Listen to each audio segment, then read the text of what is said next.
They laughed when she walked in. A big woman, flour on her apron, calluses on her hands, and not a single person in Coldwater Gulch who believed she belonged at that table.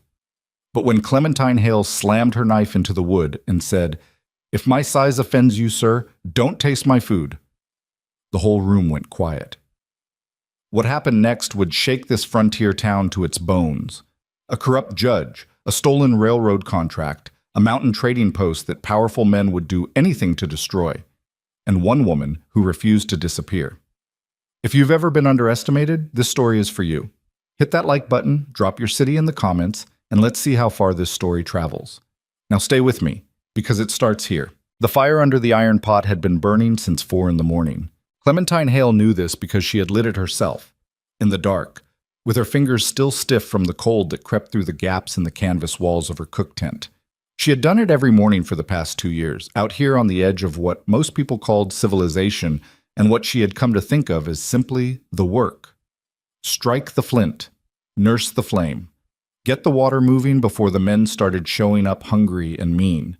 By the time the sun cleared the eastern ridge and threw its flat yellow light across Coldwater Gulch, Utah Territory, 1877, she had 24 biscuits browned and stacked, a pot of salt pork and bean stew thick enough to stand a spoon in, and coffee so strong it could wake the dead.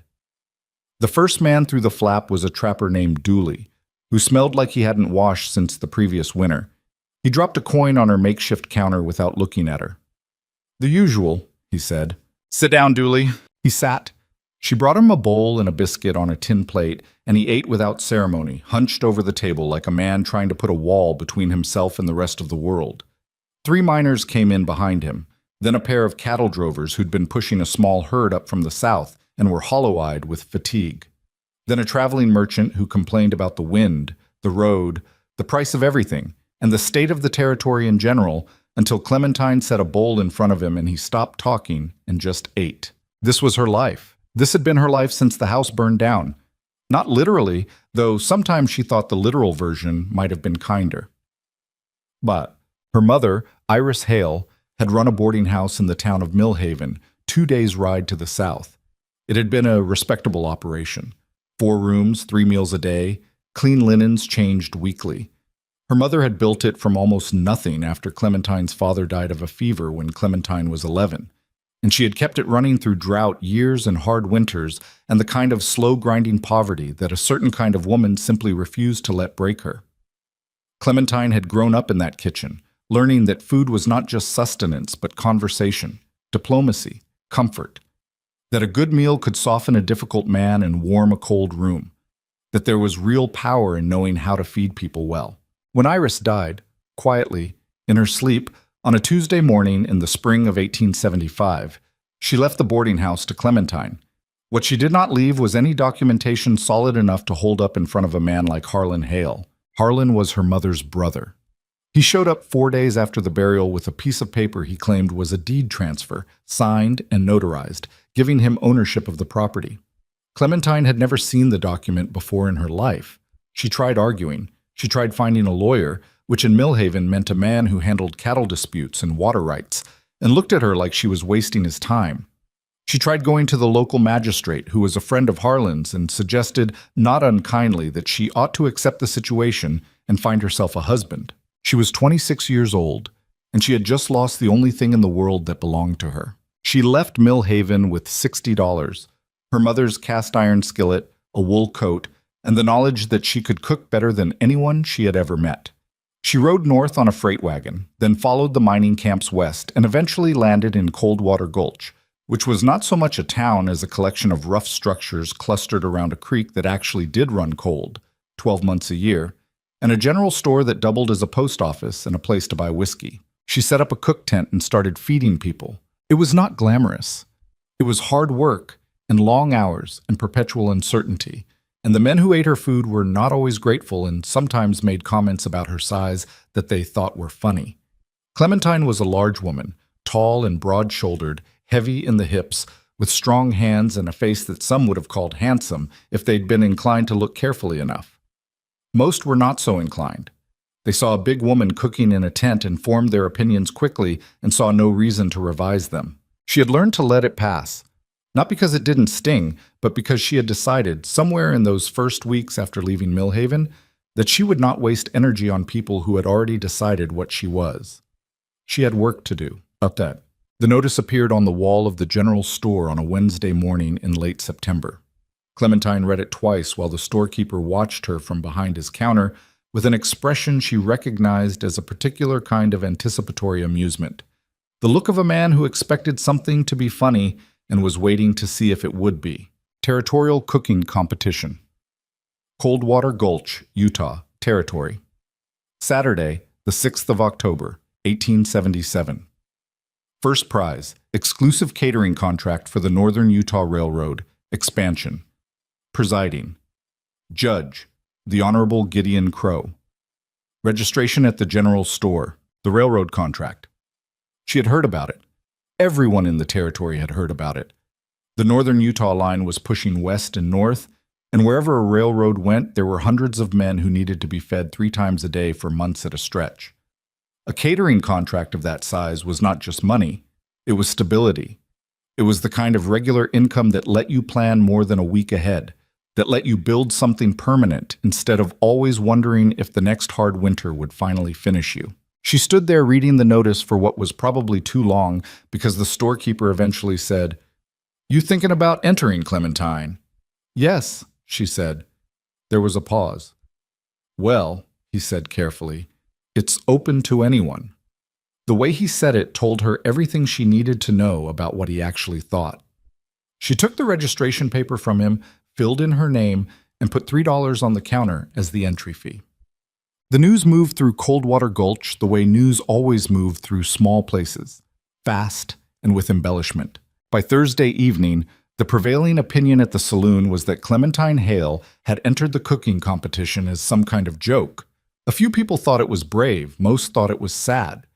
One man, a miner named Cal Briggs, who had eaten her food every morning for 6 months and had never once said anything kind about it to her face, told his friends that she made a decent stew but had no business competing against real cooks, meaning people who had trained somewhere and could produce the kind of food that got served at tables with tablecloths. Clementine heard about this secondhand, the way she heard about most things. The woman who took in washing, Vera Tubbs, told her on Friday morning while she was picking up her linens. "Don't let it discourage you," Vera said, which was a kind thing to say but assumed that Clementine needed the warning. "I'm not discouraged," Clementine said. "Well, that's good." Vera folded a towel. "It's just that Gideon Crow he can be difficult." "I've heard." Everyone had heard about Gideon Crow. He was a circuit judge who operated across 3 territories, known for rulings that were strict and sometimes harsh but rarely reversed. He had the kind of authority that came not from the law itself, but from the particular manner in which he wielded it, a quality of absolute certainty about his own judgment that other people tended to either deeply respect or deeply resent, with not much middle ground. He was also, it was generally acknowledged, a man with strong and freely expressed opinions about most things, including, apparently, food. He had presided over the territorial cooking competition twice before, in different towns. The first time, he had reduced a baker to tears by describing her pie crust as an insult to wheat. The second time, he had sent back every entry from the first round without finishing any of them, and had written in the official record that the standard of frontier cooking was a disgrace to civilized society. The contract that year had gone to a man who had trained in San Francisco and whose food Crow described as merely adequate. "He's not a kind man," Vera said. "I'm not looking for kindness," Clementine said. "I'm looking for the contract." Petwood. Saturday came in cold and clear, the sky a hard blue with a line of clouds sitting above the western peaks that might mean weather later.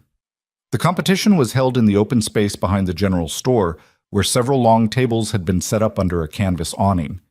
There were 6 competitors in total, Clementine and 5 men. 2 were from Coldwater Gulch itself. One was a traveling cook who worked a chuck wagon for a cattle operation, and 2 had come from other towns drawn by the size of the prize. A crowd had gathered. That was the thing about frontier towns. There was not much entertainment, and when something interesting was happening, people came to watch. There were maybe 60 or 70 people standing around the perimeter of the cooking area by the time the competition began, plus a handful of railroad men who had come down from the survey camp north of town and who represented, in some sense, the people who would actually benefit from whoever won. Clementine had brought her cast iron skillet and her mother's Dutch oven and a wooden box containing her seasonings. She had chosen to make her stew, not because it was the simplest thing she knew, but because it was the truest. Beef, root vegetables, a base of rendered bone broth that she had been building for 2 days. A particular combination of dried herbs and spices that she had been adjusting and refining for years until it was exactly what she wanted it to be. It was not a showy dish. It did not present well, in the way that term was sometimes used to mean it didn't look like something from a fancy restaurant. What it was food that tasted like someone had actually thought about every element of it, had cared about how it would hit the tongue and fill the belly and linger in the memory afterward. She set up her station and started working. Around her, the other competitors were doing the same, fires being stoked, pots being set, the smell of food gradually overtaking the smell of dust and leather, and horses that was the normal atmosphere of Coldwater Gulch. No one came to talk to her. A few people in the crowd watched her with expressions that fell somewhere between curiosity and amusement. She heard a comment. She didn't catch all of it, but she heard her sighs and then laughter, and she put it somewhere at the back of her mind and kept her attention on her pot.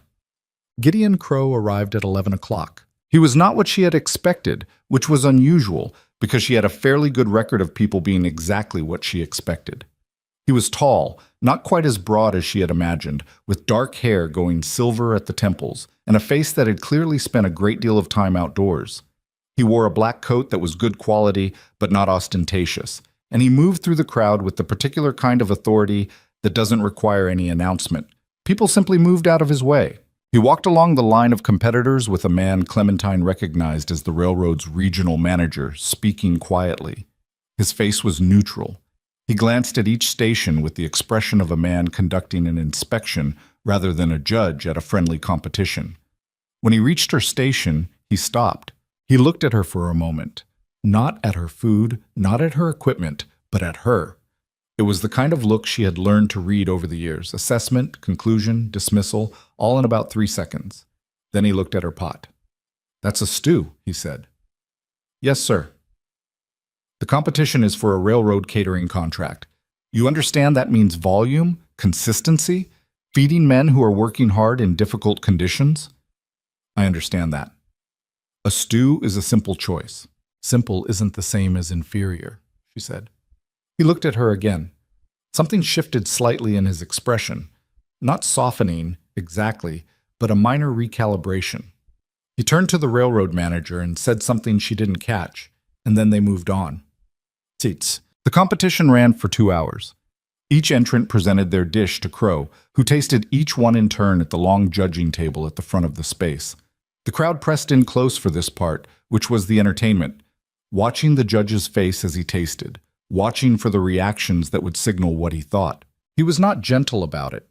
The first competitor, a man who had made a roast with potatoes, received a long silence followed by the observation that the seasoning was timid. The chuckwagon cook presented a chili that Crow tasted and then sat down without comment, which seemed to be worse than a verbal criticism. The second Coldwater man had made a venison pie with a heavy pastry that Crow examined with a fork before tasting, and which he described flatly as ambitious in conception and unfortunate in execution. The crowd reacted to each judgment with the low murmuring of people enjoying the show. Then Clementine brought her stew forward.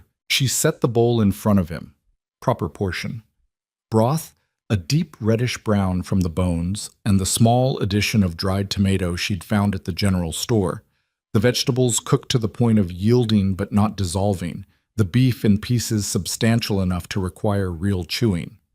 It looked like what it was, honest food made by someone who knew what they were doing. Gideon Crow looked at it. Then he looked at her. And then, in a voice loud enough for the crowd to hear clearly, he said, "I must say, I'm surprised you made it this far. A woman of your proportions.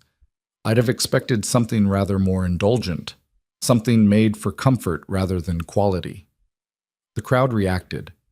There was laughter, not from everyone, but from enough people that it carried. She heard it clearly.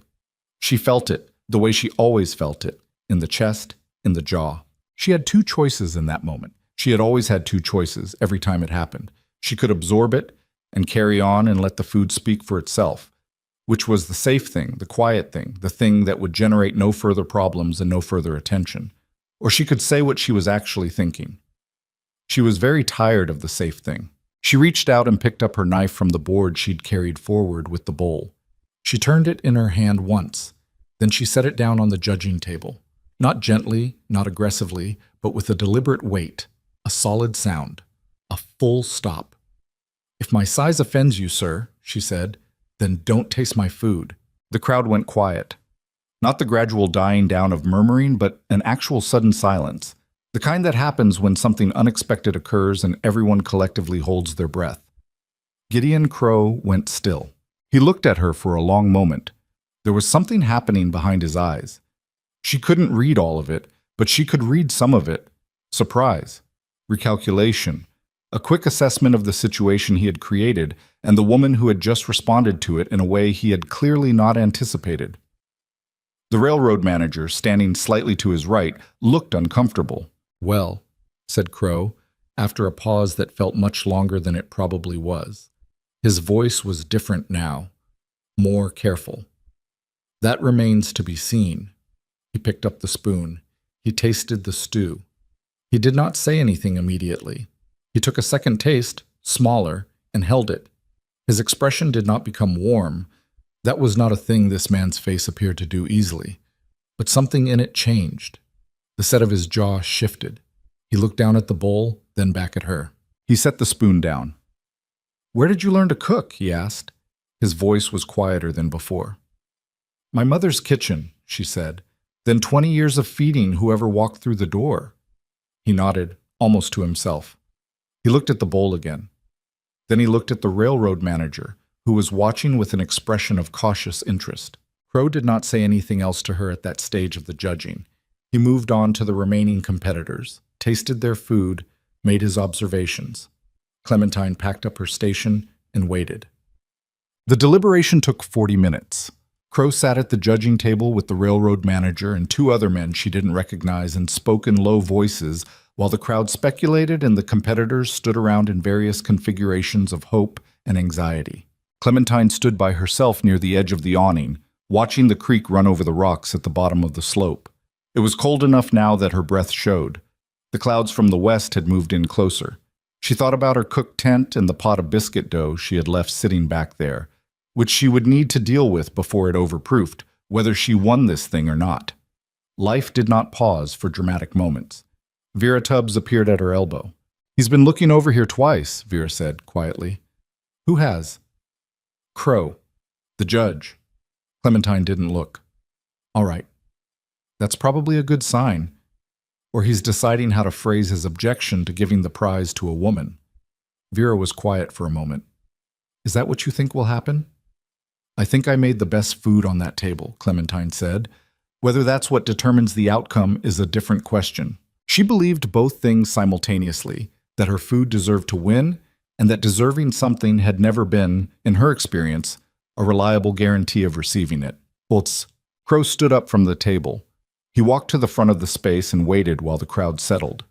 He had a piece of paper in his hand that she presumed contained his notes. "I have judged this competition on the basis of taste, consistency, and fitness for purpose," he said, in the voice of a man accustomed to rooms going quiet when he spoke.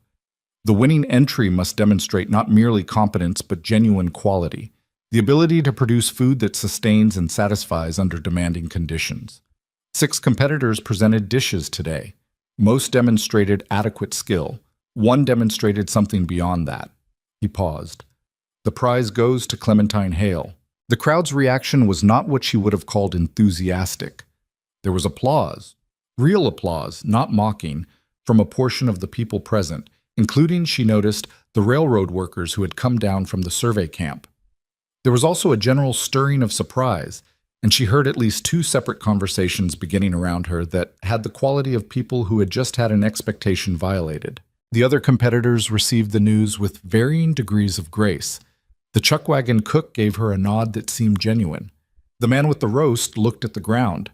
The baker who had made the venison pie looked at her and then looked away. She walked forward to receive the official documentation of the contract award. Crow handed it to her without ceremony. Up close, he was older than she'd thought. Mid-50s, she'd say, with lines around his eyes that suggested either a great deal of time outdoors or a great deal of difficult thinking, possibly both. "You should know," he said quietly, "that this was not a close decision." She looked at him. "All right." The stew was quite good. He said it like a man who was accustomed to being careful with praise and found the exercise slightly uncomfortable. The balance of the broth, the point at which the vegetables were cooked, the seasoning. He paused. "You've been doing this for a long time." 20 years, she said. "Yes." He was quiet for a moment, looking at the paper in her hands. Then he said, "I'd like to speak with you this afternoon, if you're willing, about a business matter." She looked at him. "What kind of business matter?" "I have a project," he said, "in the mountains. I think you may be the right person for part of it. I won't waste your time explaining it in the middle of a crowd." He glanced around at the people still milling about, some of whom were drifting close enough to hear. "The saloon, 3 o'clock?" She thought about it for a moment. Not long. She was not a woman who needed a great deal of time to decide whether a thing was worth her attention. "I'll be there," she said. She went back to her cook tent, dealt with the biscuit dough, put the beans on for the evening, and thought about Gideon Crow for approximately 3 minutes before deciding she didn't have enough information to think about him productively and returned her attention to the work in front of her. At 2:45, she washed her hands and face in the cold water from the creek, put on the clean shirt she kept for occasions that warranted it, and walked to the saloon. It was quiet at that hour. A few men at the bar, a card game in the back corner that looked low stakes and half-hearted. Crow was already there, at a table near the window with a glass of something that wasn't whiskey in front of him and a leather satchel on the chair beside him. She sat down across from him. A boy came and she asked for coffee, which he brought quickly and which was, as she expected, terrible. She drank it anyway. "I'll get to it," Crow said. "Please," she said. He opened the satchel and pulled out a folded map, which he spread on the table between them. It showed a section of the territory she recognized, the mountain range that ran northeast from Coldwater Gulch, the passes that were open in summer and closed in winter, the river valleys between. "Here," he said, pointing to a spot about 40 miles north, where the main pass topped out before descending into a broader valley on the other side. "There's a building that used to serve as a way station for trappers. It's been empty 3 years. I've purchased the property and the land around it, 20 acres, including water rights to a creek that runs year-round." She looked at the map. "And what do you intend to do with it?" "A trading post," he said. "Supplies for trappers and miners working the high country. A way station for travelers coming through the pass. This route is going to see more traffic over the next 5 years as the railroad pushes north. I want something established there before that traffic arrives." "You want to be ahead of the development," she said. "Yes." She nodded slowly. "And where do I come in?" He folded his hands on the table. "A trading post survives on repeat customers, men who come back because there's something worth coming back for. I've seen operations like this fail because they underestimate the importance of feeding people well, not just adequately, well." He paused. "I want someone running the kitchen who knows what she's doing, her own domain, her own rules, her own menu.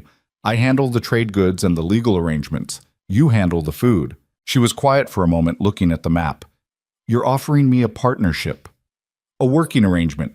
You'd receive a portion of the income from the kitchen operations and a room in the building. All equipment provided. Startup supplies provided.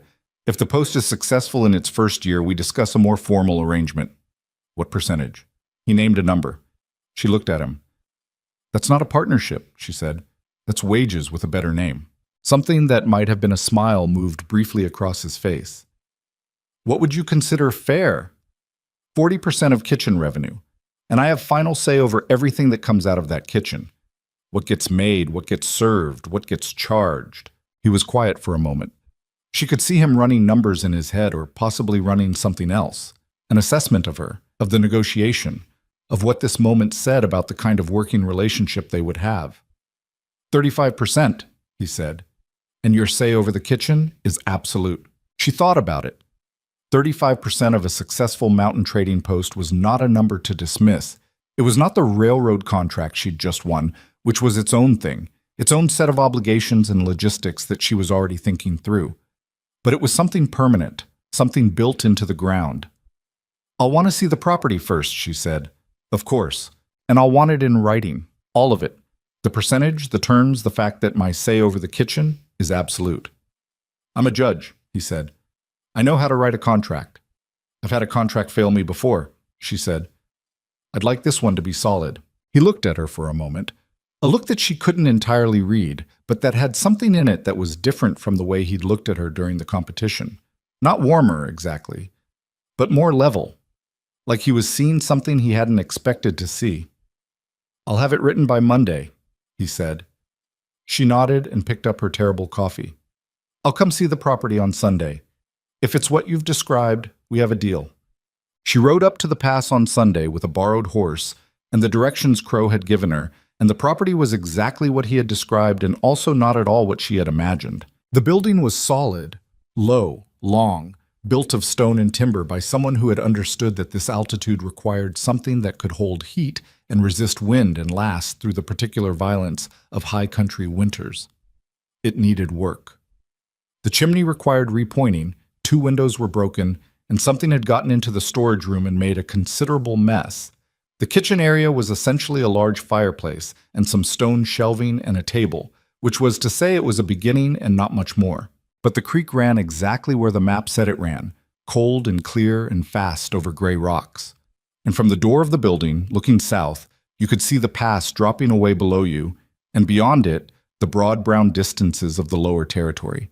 And it was the kind of view that made you feel briefly and cleanly alive. Crow was already there when she arrived. He was on the roof, replacing a section of shingles, which surprised her. She would have expected a man of his position to hire that work done. He climbed down when he heard the horse and stood in the yard, brushing debris from his coat. Well, he said. The chimney needs pointing, she said. Both the front windows need new glass. The storage room needs to be cleaned and sealed. She looked around at the yard, at the well, real well, stone-coped, at the corral that could take maybe 8 horses at a stretch. The structure is sound. The location is good. The water's better than most places I've worked. So your answer is yes? She looked at the building for another moment. She thought about Harlan Hale and his document that had appeared out of nowhere. She thought about the cook tent in Coldwater Gulch, which was hers, in the sense that she paid to use the space, but in no sense that would hold up in a court of law. She thought about what it meant to have something fixed to the earth.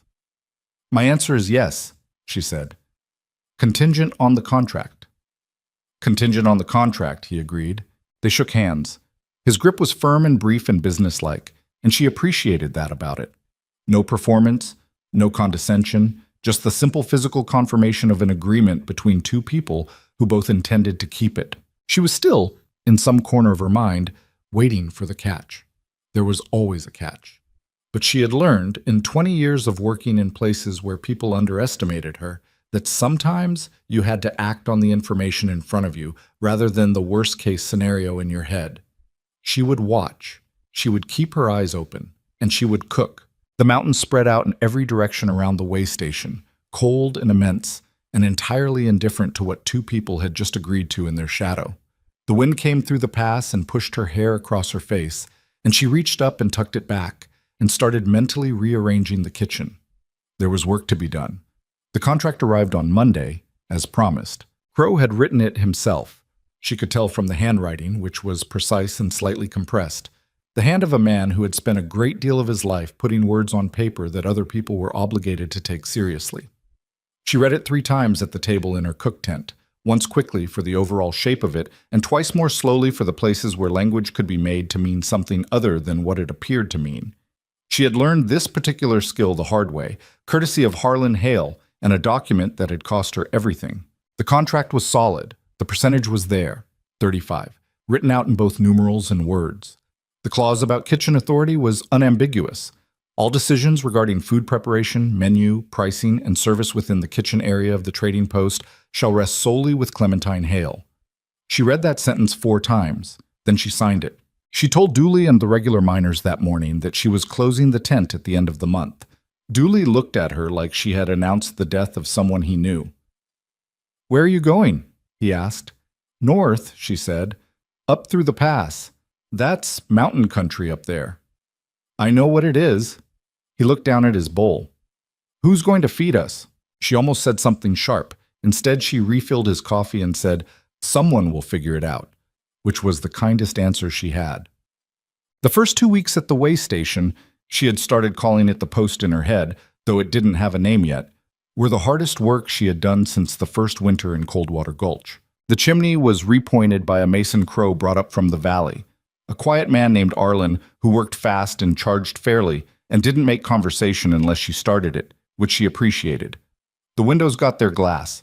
She and a young man Crow had hired, a ranch hand turned general laborer named Pete, 17 years old and earnest to a fault, scrubbed the storage room from ceiling to floor, sealed every gap they could find with strips of cured hide, and rebuilt the shelving from timber Pete cut on site. The kitchen was her project, and she didn't ask for help with it. She extended the fireplace work surface with flat stones from the creek bed, mortared in place and leveled until they were right.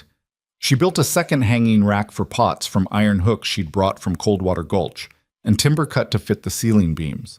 She sourced a proper stove, a real one, cast iron, weighing the better part of 300 pounds, from a supplier 2 days south, which arrived on the back of a freight wagon driven by a man who complained about the road the entire time, and who she fed a full meal before he turned around, which seemed to improve his mood considerably. Crow was there most days, working on the trade goods side of things.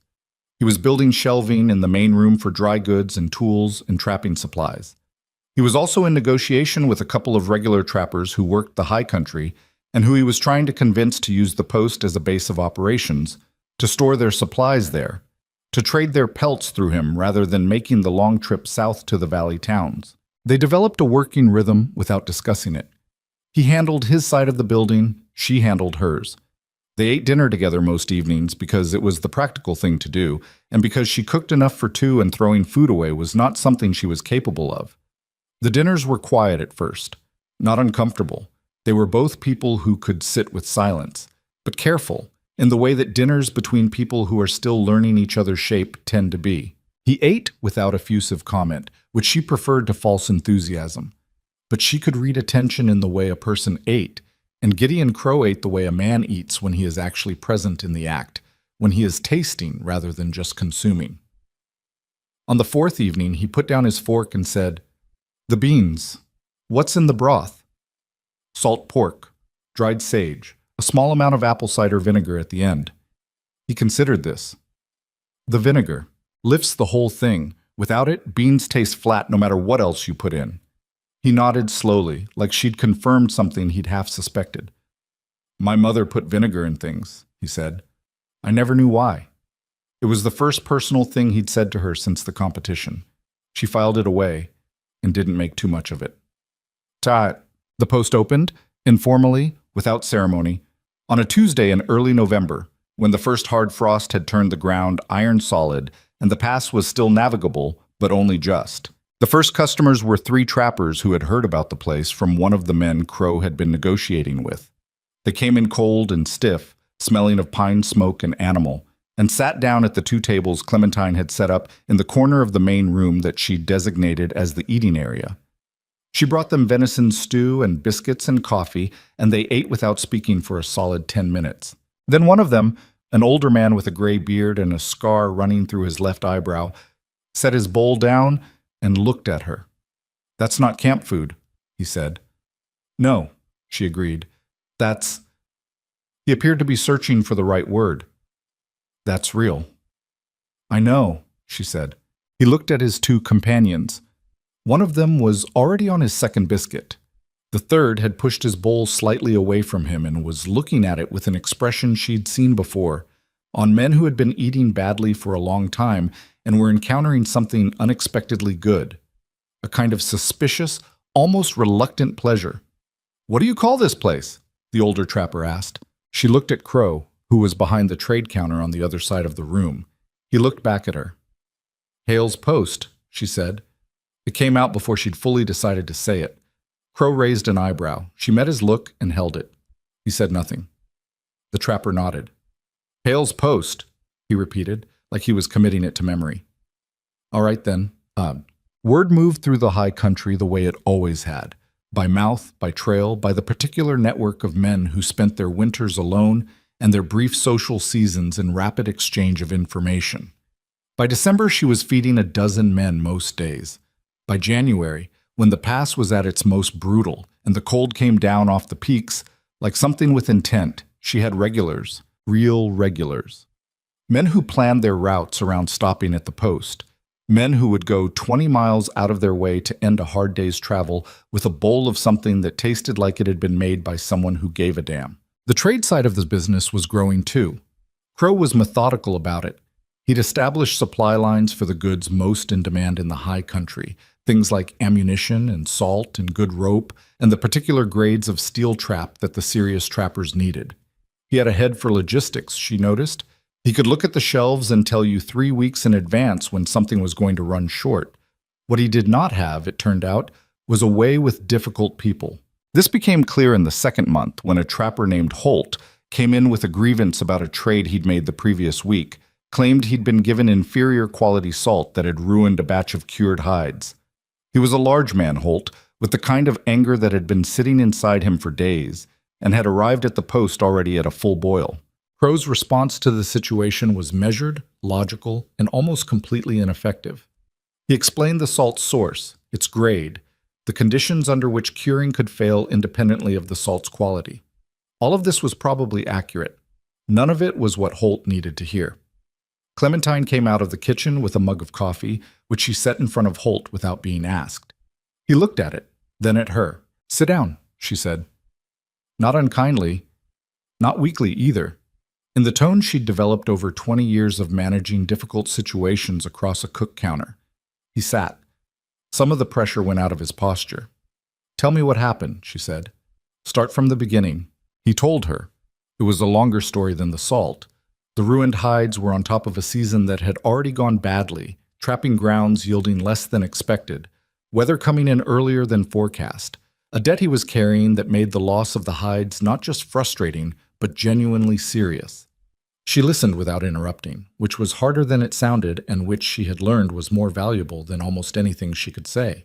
When he was finished, she was quiet for a moment. Then she said to Crow, "What's the value of the salt he took?" Crow named a figure. "Give him credit for that amount on his next trade," she said. Crow looked at her. She looked back at him, steadily. "It's not clear the salt was at fault," he said. "No," she agreed. "It's not clear.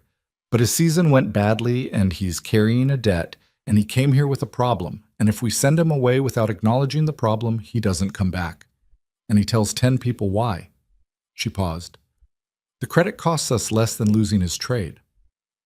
Holt was watching this exchange with the careful attention of a man who has realized he's in the middle of something more complex than he expected. Crow was quiet for a moment. Then he said, "All right, credit for the salt." Holt left an hour later with the credit entered in the ledger and a second mug of coffee inside him. He came back 2 weeks later and spent 3 times the value of the credit. "That was well done," Crow said to her that evening at dinner. "The coffee helped," she said. "It's hard to stay furious when someone hands you something hot without making you ask for it." He looked at her with that expression she was still learning, the one that meant he was filing something away. "Is that a general principle of yours?"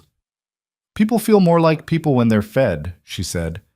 "The anger usually belongs to something else." Winter broke slowly, the way it always did in the high country.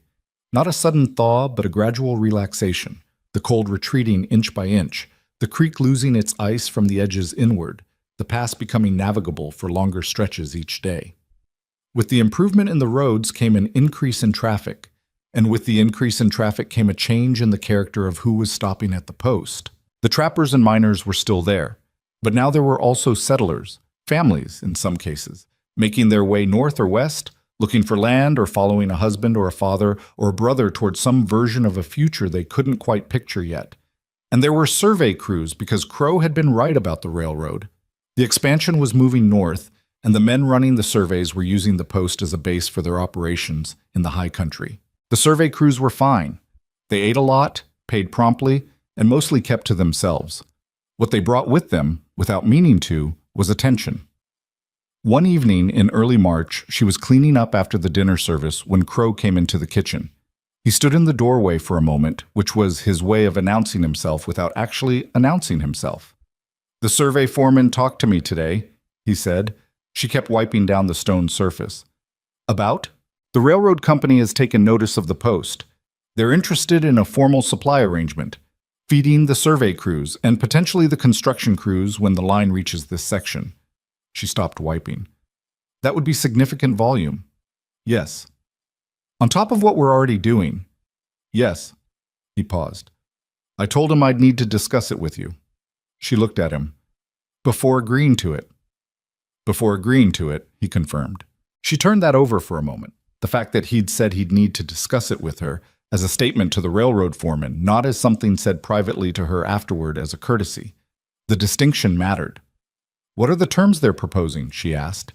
He told her. She listened, asked 3 questions, got answers to 2 of them, and a shrug for the third, which he followed with, I'll get that clarified before we commit. Then yes, she said, conditionally, until we see the actual numbers. He nodded. Then, because he seemed to be in an unusually communicative mood, he said, You know what the survey foreman said when I told him I needed to discuss it with you? I can guess. He asked who you were. A brief pause. I told him you were my partner. She looked at him. The contract says 35%, she said.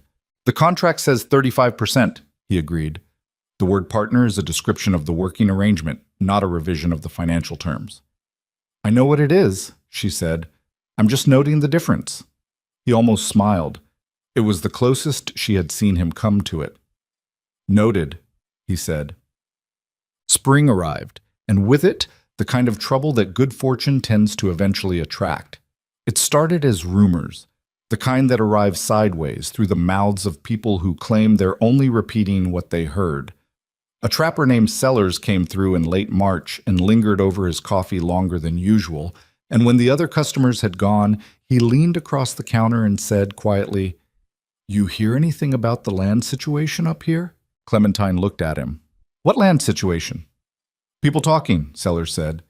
He was a cautious man, not given to drama, which made her take it more seriously than she might have otherwise. Down in the valley, talk about the railroad expansion, about what happens to the land along the route once the survey's done. There's a man, judge, they say, name of Blackridge, who's been involved in some of the land transactions. I don't know the details. Blackridge, she said. That's the name I heard. She had not heard of Judge Vernon Blackridge, but she found over the following days that other people had. The survey crew's assistant foreman, a young man named Mills who ate breakfast with her every morning, mentioned the name in passing when she asked him directly, and the way his eyes shifted told her there was more to say than he was saying. What do you know about him? She asked. Mills looked at his coffee. He's involved in the railroad's land acquisition side. That's above my level. I just do the survey work. He paused. But the men talk about properties that got seized, landowners who got paperwork they didn't understand and then found out they'd signed away their rights. Another pause. I don't know how much of that's true. She thought about a piece of paper that Harlan Hale had produced from nowhere, signed and notarized, that had cost her mother's boarding house. Thank you, she said to Mills, and refilled his coffee, and went back to her kitchen with the name Blackridge sitting in the back of her mind like a stone in her shoe. When she told Crow that evening, he went still in the way she had come to recognize, the stillness of a man who is doing rapid calculation behind a neutral face. You know him? She asked. I know of him, Crow said carefully. He operates further south. I hadn't heard his name in connection with this territory. Is that surprising? He was quiet for a moment. He's a territorial judge. He has the authority to handle land disputes and property transfers. He paused, and the discretion to handle them in whatever way suits him, unless someone is watching closely. And is someone watching closely? He looked at her. Not closely enough, he said. Outside, the wind was picking up again, coming off the peaks with the particular edge it had in early spring when the cold wasn't done yet, but the season had turned enough that you could almost forget it. Inside, the post was quiet. The evening customers had gone. Pete had banked the fire in the main room. The kitchen smelled of the bread she'd set to rise overnight. The name Blackridge sat between them over dinner, unaddressed. Not because there was nothing to say, but because they both understood, without saying it, that they were not yet in possession of enough information to say anything useful. She cleared the plates. Crow sat with his coffee, turning the mug in his hands. The land survey, he said eventually. When it's complete, the railroad has to file the route with the territorial office. Any property within a certain distance of the route becomes subject to acquisition proceedings. That includes this post? He didn't answer immediately, which was, she thought, an answer. She set the last plate in the drying rack and stood at the kitchen doorway, looking at him. He was looking at the table. The firelight caught the silver at his temples. "How long do we have?" she asked. "Before the survey is complete?" "Probably 3 months." 3 months to find out what a man named Blackridge intended, and whether she was about to lose something for the second time in her life to a piece of paper she had never seen coming. "All right," she said. She picked up the lamp from the counter and headed toward her room. "Then we'd better figure out what we're dealing with." He didn't say anything, but when she reached the doorway, she heard him set down the mug with a quiet, deliberate sound, and she knew he was already thinking. The 3 months did not hold. The survey was completed in early May, 6 weeks ahead of the schedule Mills had estimated, and Clementine found out not from Crow, who was away in the valley on a supply run, but from Pete, who had gone down to the creek to fish on his afternoon off and come back white-faced and quiet, holding a piece of paper he'd found nailed to the post's front gate. She read it at the kitchen table. It was an official-looking document printed on heavy stock with a territorial seal at the top. The language was formal and dense and designed, she suspected, to be difficult to parse quickly. She read it slowly, the way she'd learned to read anything that came from an official source. The substance of it was this: pursuant to the Northern Utah Railroad Expansion Act, properties within the designated corridor of the proposed rail route were subject to compulsory acquisition by the Territorial Land Office. The property currently designated as Hale's Trading Post, including the building, water rights, and surrounding 20 acres, fell within this corridor. The occupants were hereby notified that they had 30 days to vacate and present themselves at the Territorial Land Office in Dunmore to receive fair compensation as determined by the office. Fair compensation as determined by the office. She set the paper down on the table and looked at it for a while. Pete was standing in the doorway of the kitchen, not speaking, watching her face the way young people watch older people when they're trying to figure out how serious something is. "Go start the evening fire," she told him. "Miss Hale, go start the fire, Pete." He went. She picked up the paper and read it again. Crow returned the following afternoon with a loaded wagon and a look on his face that told her he'd already heard something, probably in the valley, probably from someone who'd seen the notice or knew what was coming. He read the document at the same table, standing up, not sitting. She watched him read it the way she'd watched him during the competition, looking for the thing behind the face. When he finished, he set it down. "I heard rumors in Dunmore," he said. "I didn't know it had moved this fast." "What did you hear?" "That Blackridge has been filing acquisition orders on properties along the projected rail route for the past 4 months. Not just this one. There are at least 8 properties that I know of. Small operations, independent landowners." He paused. "The process is legal. The Railroad Expansion Act does grant the Territorial Office acquisition authority. The process being legal doesn't mean the process is honest," she said. "No," he agreed. "It doesn't." She had been thinking since the previous afternoon, the way she always thought when a problem presented itself. Methodically, without panic, taking the thing apart piece by piece to see what it was actually made of. What she had come to was a set of questions that she didn't yet have answers to, but whose answers would determine what came next. "Blackridge sets the compensation value," she said. "That's what the document says. The land office determines fair compensation." "Yes, and Blackridge runs the land office. He has significant influence over it. So he decides what our land is worth, and we take what he gives us, and then presumably he transfers the land to the railroad for a price that he also has a role in determining." Crow was quiet. "Where does the difference go?" she asked.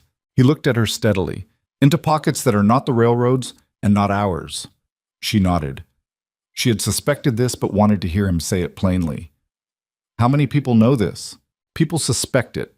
Knowing it and proving it are different things." He pulled out a chair and sat down, which was unusual for him in moments like this. He tended to stand when he was working through something difficult. The fact that he sat told her he was more troubled than his face showed. "Blackridge has been a territorial judge for 11 years. He has relationships with the railroad executives, with the land office administrators, with the territorial governor's office. He's not a man who leaves easy evidence. Then we find the hard evidence, she said. He looked at her. Clementine. Don't, she said. Don't tell me it's complicated. I know it's complicated. Tell me what we need. He was quiet for a moment. Then he said, we need documentation. The original land valuations that Blackridge submitted to the railroad. What he told them the properties were worth versus what he paid the owners. If those numbers are significantly different, that's the shape of the fraud. He paused. We also need witnesses. People who went through the acquisition process and can speak to irregularities, pressure applied, documents misrepresented. There are 8 properties, she said. That's at least 8 landowners. Some of them will have already accepted the compensation and moved on. They may not want to revisit it. And some of them will be angry, she said. Angry people talk if someone gives them a reason to. He looked at her again with that expression, the recalibrating one. You're thinking about this as an organizing problem. I'm thinking about it as a survival problem, she said. Organizing is just the method. The supplies that arrived that Friday were wrong. Not catastrophically wrong, not spoiled or inedible, but wrong in ways that were specific and deliberate. The flour was an inferior grade, the kind that made bread that crumbled and biscuits that came out flat. The salt pork was oversalted beyond the normal cure, the way cheap suppliers cut costs on product they think no one will inspect closely. And the dried beans, which she went through at a rate of 20 pounds a week, were short. The sacks weighed out to roughly 3/4 of what the invoice claimed. She checked the invoice twice. Then she sent Pete down to the supplier in the valley with a written list of the discrepancies and a request for either correct product or a refund on the difference.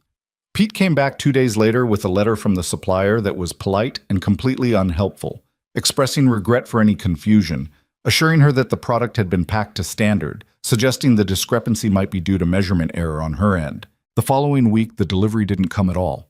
She found out through the survey crew's foreman, who mentioned it in passing, that the regular freight company that serviced the post had declined to renew their contract. He said it with the careful neutrality of a man passing on information he suspects is unwelcome, but doesn't feel it's his place to editorialize about. Did they say why? She asked. I heard there was some pressure, he said carefully, from the land office side, about doing business with properties under acquisition order. He paused. I'm sorry. That's all I know. She thanked him and went back to the kitchen and stood at the stove for a moment, very still. The pattern was clear enough. The acquisition notice alone hadn't been enough to make them leave. So now the machinery was applying pressure at the points that would hurt. The supply chain, which was the lifeblood of any operation in the high country. If she couldn't get flour and salt and beans up the mountain reliably, she couldn't feed people. If she couldn't feed people, there was no post. She told Crow that evening. He listened without interrupting, which she had come to understand was his version of taking something seriously. When she finished, he sat with it for a moment. It's Blackridge, he said. It wasn't a question. It has his fingerprints, she said. He doesn't have to do it himself. He just has to make clear to the right people that doing business with us is inconvenient. We can source supplies through other channels, Crow said. It'll cost more and take longer. We can, she agreed. And he'll apply pressure to those channels too, eventually. This isn't about supplies. The supplies are just the first move. Crow looked at the table. He wants us to see the trouble coming and decide it's easier to take the compensation and leave. That's right. And if we don't? Then the moves get bigger, she said. The document notices get more official. Someone comes out here with a badge and a piece of paper and a tone of voice that suggests we don't have a choice. She paused. I've been here before. The shape of it is familiar. He looked at her. She didn't elaborate because she didn't need to. He knew about Millhaven, about Harlan Hale, about the document that had appeared out of nowhere. She had told him, not all at once, but in pieces over the winter evenings, and he had listened the same way he always listened, without interruption, without offering reassurance he couldn't back up. I'm not leaving, she said. I know, he said. I need to know if you're with me on this. He looked at her steadily. I'm a territorial judge, he said. A corrupt judge who has been using his office to defraud landowners is a problem that falls within what I'm supposed to care about. Yes, I'm with you. It was not a warm declaration. It was not meant to be. But it was solid, the way the contract had been solid, and she had learned that solid was worth more than warm. They started with the names. Crow had contacts, people in Dunmore and further south who moved in legal and administrative circles, who knew the shape of how things worked in the territory. Over the following 2 weeks, working carefully and without announcing their purpose to anyone they didn't trust completely, they compiled a list of the properties that had gone through Blackridge's acquisition process. 8 properties, as Crow had estimated. 3 of them in the past year, 5 in the 2 years before that. The names were Gunderson, a timber operation 20 miles west. The Aldridge family, who had run a small farm in the valley below the pass. A man named Tully, who had operated a ferry crossing on the river 2 days south. The Marsh brothers, who had worked a silver claim north of the post. And 4 others. Smaller operations, solo workers, people without the resources or the connections to push back against a territorial judge with railroad money behind him. "We need to talk to them," Clementine said. "Some of them have moved on," Crow said. "The Aldridges went to California. Tully, I don't know. The Marsh brothers are still in the territory, I believe. They're working a wage claim somewhere east." "Start with the ones who are still here," she said. "And Sellers." Crow looked at her. "The trapper. He brought me the name Blackridge. He heard things. He knows people in the high country who have seen more than they've said." She paused. "People trust Sellers. He's been working these mountains for 20 years. If he's willing to talk, others might be too." Sellers came through the post on his regular circuit the following week. She fed him, which was not strategy. She would have fed him regardless. And after the meal, she sat across from him at the table and told him plainly what was happening and what she was trying to do. He listened with the stillness of a man who has spent long months in wilderness and developed patience as a practical skill. When she finished, he said, "You're going up against Blackridge." "Yes." "He's a territorial judge." "I know what he is." Sellers turned his coffee mug in his hands. "The Marsh brothers are working the Callaway claim about 40 miles east. I can get word to them." He paused. "And there's a woman in Dunmore. She was Tully's wife before he sold the ferry. She's still in town. She was not happy about how the sale happened." Another pause, longer. "I can't promise any of them will want to get involved." "I know," she said. "But if they're willing to tell their stories, to have those stories put in front of someone with the authority to act on them. Someone like Crow." "Yes." Sellers looked at her for a long moment. He had the kind of face that was hard to read, weathered deep, with eyes that had seen enough that they'd learned not to give themselves away easily. But something in it, some small shift, told her he had made a decision. "I'll make the rounds," he said. "Give me 2 weeks. Apashi." The rumor reached the post on a Thursday, brought by a settler family passing through on their way north. A husband and wife and 3 children in a wagon that had seen better decades. The wife, a practical-looking woman named Eleanor Sands, came into the kitchen while her husband dealt with the horses, and her children ate the biscuits Clementine had set out for them without ceremony. "There's talk in the valley," Eleanor said. She had the direct manner of a woman who had learned that indirection was a luxury she couldn't afford. "About this place." Clementine waited. "They're saying it operates outside the proper permits, that the food service hasn't been licensed by the Territorial Health Authority." Eleanor paused. "I don't know if that's true, but that's what's being said." It wasn't true. The permits were in order. Crow had seen to that in the fall, before they opened. But the truth of it was not the point, and they both understood that. "Thank you," Clementine said, "for telling me." Eleanor looked at her with an expression that was not quite sympathy, but something adjacent. The recognition of a woman who had seen this kind of thing before, who understood what it meant when official machinery started generating paperwork against you. "Is there anything I can do?" "Eat your supper," Clementine said, "and tell people what the food was like when you get where you're going." Eleanor almost smiled. "That I can do." The permit inspector arrived 12 days later. He was a young man, which surprised her. She had expected someone older, more seasoned in the business of official intimidation. He was perhaps 25, with a new coat and a leather satchel that still smelled of the shop it had come from. He presented himself as an agent of the Territorial Health and Commerce Authority and asked to inspect the kitchen and review the operating permits. She let him inspect everything. She showed him the permits, which were current. She showed him the storage room, the kitchen, the water source. She answered his questions precisely and without embellishment, and she watched him write things in his notebook and watched his face as he did it. About an hour in, when he was examining the water supply documentation, she said, "How long have you worked for the Territorial Authority?" He looked up. 4 months? Who asked you to come here? He went still. I receive assignments from the district supervisor. And who does the district supervisor report to? He looked down at his notebook. She could see him calculating. The distance between what he knew and what he was willing to say to a woman he'd just met in a mountain kitchen. "I'm just doing my job," he said finally. The defensiveness in his voice told her that he wasn't entirely comfortable with what his job had turned out to involve. She set a cup of coffee in front of him. He looked at it. "I'm not angry at you," she said. "You're doing what you were told to do." She paused. "But you should know that everything here is in order. Every permit is current. Every documentation requirement has been met." She let that sit for a moment. "So when you file your report and it comes back that there's nothing here to cite, whatever the person who sent you was hoping to find, they're going to need to try something else." He looked at her for a long moment. Then he looked at the coffee. He picked it up. "The water source documentation," he said carefully. "It's fully compliant. I want to make sure I note that accurately." "I appreciate that," she said. He finished his inspection, wrote his report at the kitchen table, and left without finding a single violation. She watched him ride back down the pass and felt no particular triumph, because she understood that this was not a victory. It was one move in a longer game, and the next move was already being prepared somewhere she couldn't see. Crow came back from Dunmore at the end of May with a leather satchel full of documents and a look on his face she hadn't seen before. Not alarmed. Gideon Crow did not alarm easily, but tighter somehow. Like the situation had gotten more real to him in a way it hadn't been before. He spread the documents on the kitchen table after dinner when Pete had gone to his room and the post was quiet.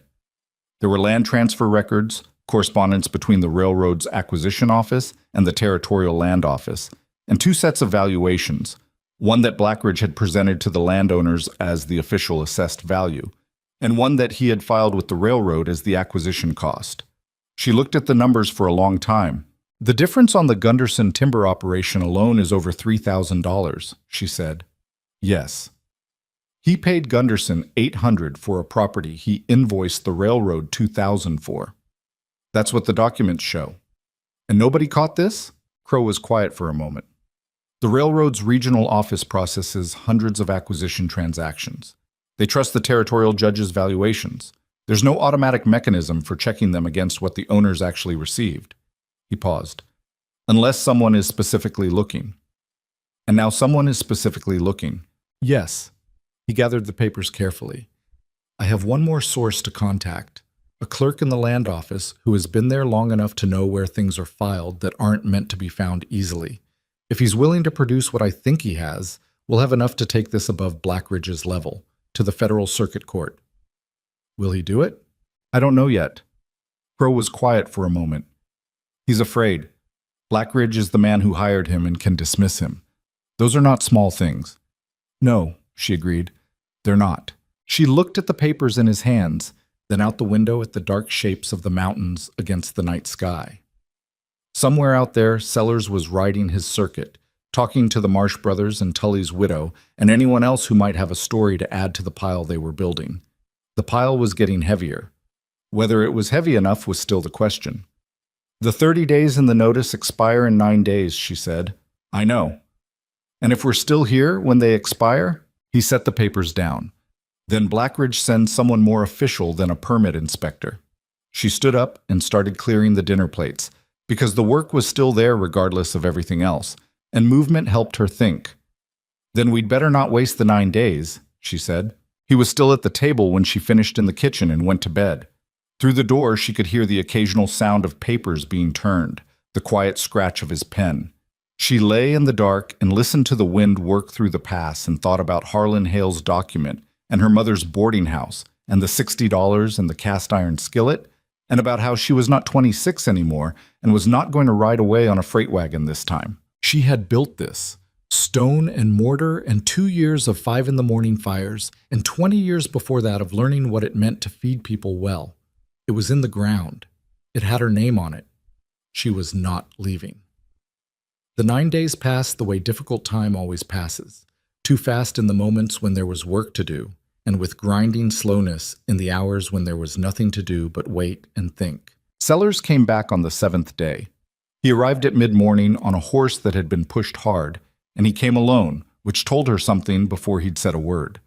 She brought him inside and put food in front of him and let him eat before she asked anything, because he had the look of a man who had been riding and not sleeping, and hungry men with bad news deliver it worse than fed ones. He ate. Then he set down his fork and told her. The Marsh brothers were willing to talk. They were angry, had been angry since the acquisition, had tried twice on their own to file complaints with the territorial authority, and been turned away both times by clerks who cited procedural issues that the brothers didn't have the legal knowledge to navigate around. They had a written record of what they'd been offered for the silver claim against what the land office had subsequently valued it at in the railroad's acquisition documents. The difference was not as large as the Gunderson case, but it was clear and documented. Tully's widow, her name was Margaret Tully, and she had been living in Dunmore for 2 years on what remained of the ferry. Sale money was a different matter. She had signed a non-disclosure agreement as part of the acquisition settlement, which Blackridge's office had presented as standard procedure. Sellers said she was willing to speak privately, but that she was afraid the agreement would be used against her if she went public. A non-disclosure as part of a compulsory acquisition, Crow said when Sellers told him. He said it quietly, in the tone of a man identifying something that clarifies a larger picture. That's not standard. That's not remotely standard. The acquisition authority doesn't come with the power to impose silence on the people being acquired from. Can you use that? Clementine asked. The existence of the agreement is itself evidence of misconduct, Crow said. Whether or not she speaks publicly, the fact that he required it tells a story. He paused, but her testimony would be stronger. Then we need to make it safe for her to give it, Clementine said, which means we need to be far enough along that coming forward looks less dangerous than staying silent. Sellers had also brought something she hadn't asked for, but which turned out to matter more than almost anything else. 2 additional names. Trappers who had worked land in the acquisition corridor and had been approached by men acting on Blackridge's behalf, not through official channels, but through informal conversations, the kind that are designed to convey pressure without leaving a record. Men who had been told that cooperation would go better for them than resistance. Men who had not been offered any compensation at all for their informal displacement, just the strong suggestion that working certain areas was going to become very difficult. They didn't have formal land title, Sellers said, just traditional use, so the official acquisition process didn't touch them. There was nothing to acquire, but they lost their grounds anyway. Their testimony won't carry legal weight about the financial fraud, Crow said. No, Clementine said, but it carries a different kind of weight. It shows the pattern. It shows that this wasn't just about taking a cut of the railroad money. It was about clearing people out. All kinds of people, through whatever mechanism was available. She looked at Sellers. Are they willing to speak? If there are enough others standing up at the same time, Sellers said. Nobody wants to be the only one. Then that's what we build, she said. Deck. On the 8th day, the land office clerk came. His name was Fowler. She got that from Crow, who had been the one in contact with him. He arrived in the early afternoon on a borrowed horse, nervous in the way of a man who has made a decision and is not entirely sure it was the right one. He was older than the permit inspector, somewhere in his 40s, with the slightly worn look of someone who had spent a long time doing careful work in a small space and had gradually become invisible to the people around him. Crow met him in the main room while Clementine made coffee. She suspected nobody would actually drink. She stayed in the kitchen doorway, visible but not intrusive, because she had learned that her presence affected some conversations, and she wasn't sure yet which kind this was. Fowler had a canvas bag with him. He set it on the table with the careful movement of a man setting down something fragile, or something he wasn't certain he had the right to be carrying. I want to be clear about what I'm doing, he said to Crow, and what I'm not doing. Go ahead, Crow said. I'm not testifying against Judge Blackridge directly. I can't afford to lose this position. I have a wife and 2 children in Dunmore, and the land office job is what we have. He paused. But I can tell you where to look. I can tell you which records exist and where they're filed, and I can tell you which filings are irregular in ways that would be visible to someone who knew what to look for. Another pause. I can't be the one who pulls them out. but I can make sure the right person knows exactly where they are. Crow leaned forward slightly. If this goes to the Federal Circuit Court, they have subpoena authority. The records can be compelled. I know that, Fowler said. That's different from me producing them voluntarily. If they're compelled, I'm not choosing to testify against him. I'm just a clerk who filed things where they were supposed to go. It was a thin distinction. They all knew it was thin. But thin distinctions were sometimes the only kind available, and the fact that he was here at all, with his canvas bag and his careful language and his obvious fear, meant something. All right, Crow said. Tell me where to look. Fowler talked for the better part of 2 hours. Clementine stayed in the kitchen, working, listening through the doorway. The information was specific and detailed. Filing dates, record numbers, the names of the clerks who had processed particular transactions, the particular cabinet in the land office's secondary archive room where documents from the railroad acquisition process were stored. He described 2 sets of ledgers, the official acquisition ledger, which contained the values presented to the railroad, and a secondary internal record that Blackridge had required to be maintained separately, which contained the actual amounts paid to landowners. The gap between the 2 ledgers, Fowler said, ran to tens of thousands of dollars across all the transactions. When he finished, Crow was quiet for a moment. Then he said, "You've been carrying this for a while." Fowler looked at the table. 2 years, he said, since I figured out what the second ledger was for. Why now? Fowler was quiet for a long moment. Because it didn't stop, he finally said. The Gunderson acquisition, the Aldridges, the ferry, I thought maybe each one was the last one. And then there was another one. And now there's this. He glanced toward the kitchen. Toward her, she realized. I heard about what happened here. The permit inspector. The supply disruption. He paused. It's the same pattern. It always starts the same way. She came into the main room then, with the coffee she'd made an hour ago, which was cold now, and she set it on the table anyway because it was something to do with her hands. Thank you for coming, she said. He looked at her. Don't thank me yet, he said. I haven't done anything that requires courage. You rode 40 miles to tell us where to look, she said. That required something. He didn't answer that. He drank the cold coffee without complaining about the temperature, which she appreciated, and then he rode back down the pass. The 30th day arrived on a Tuesday, and nothing happened, which was itself something. The notice had specified 30 days to vacate, and when the day passed without anyone appearing at the post with additional paperwork or an enforcement presence, she felt not relief exactly, but the specific unease of a threat that hasn't materialized yet, and is therefore still fully present. He's waiting, Crow said. For what? To see if we'll blink first. He was at the table, working through the documents he'd compiled, a stack that had grown considerably over the past weeks.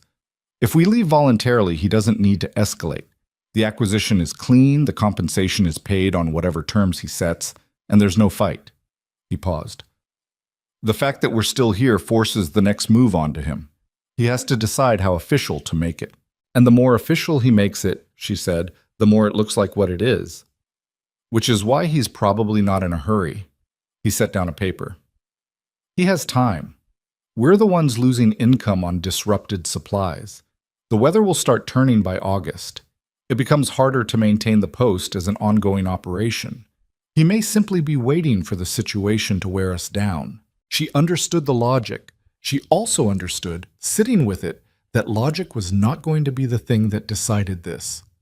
Sellers had asked for 2 weeks and delivered in 12 days, which she respected.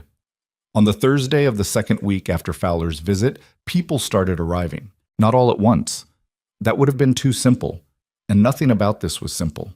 They came in ones and twos over the course of 2 days, men and a woman and one pair of brothers who pulled up at the post on tired horses and came inside and ate and talked in low voices and looked at the papers Crow had laid out on the main room table. The Marsh brothers, Garrett and Owen, were younger than she'd expected, late 20s, with the same jaw and the same way of going quiet when they were thinking. Garrett had the written record Sellers had mentioned, a letter from the land office offering them $600 for their claim, and a separate document he'd found discarded outside the land office building, which showed the same claim valued at $1,400 in the railroad's acquisition file. He'd kept the discarded document for 2 years without entirely knowing why, carrying it folded in the inside pocket of his coat through 2 winters and a summer of wage work, because throwing it away had felt wrong. Margaret Tully was not what Clementine had imagined. She was a small, precise woman in her late 40s, dressed practically, who had come from Dunmore on the stage and walked the last 2 miles from the road junction to the post because she'd missed the connection. She arrived dusty and slightly out of breath and declined the offer of a rest before talking. "I've been resting for 2 years," she said. "I'd like to stop." She told her story at the kitchen table, which was where Clementine had learned most things worth knowing. That Blackridge's representative had presented the non-disclosure agreement as a routine part of the transaction. That the language of it had been explained to her verbally in a way that was different from what the document actually said, and that by the time she understood what she had signed, the money was in her hand and the ferry was transferred. Her husband had died 6 months later of an illness unrelated to any of this, and she had spent the subsequent time quietly furious and not knowing what to do with it. "He told me it was standard," she said. "The man who brought the papers. He said everybody signs one of these. It's just paperwork." She looked at Crow. "Is it standard?" "No," Crow said. "It has no legal basis in this context." "So I didn't have to sign it?" "No." She absorbed this with the stillness of someone who had already known the answer and was simply waiting for someone with authority to confirm it. "Then I'll speak," she said. The 2 trappers Sellers had mentioned, the men who'd been informally displaced without any official process, were named Carver and Dibbs. They were not comfortable indoors, which she understood, and they sat at the table in the main room with the posture of people who would have preferred to have this conversation outside, and told what they knew in the spare, factual language of men who didn't trust elaborate description. What they described was a pattern of intimidation. Men appearing at their camps, not in official capacity, just men, conveying the message that certain areas were going to be closed off, and that the wisest course was to find other ground.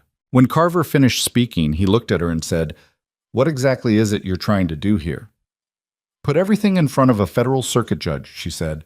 "The financial records, the testimony, the non-disclosure agreement, the pattern of informal pressure. Everything. And then?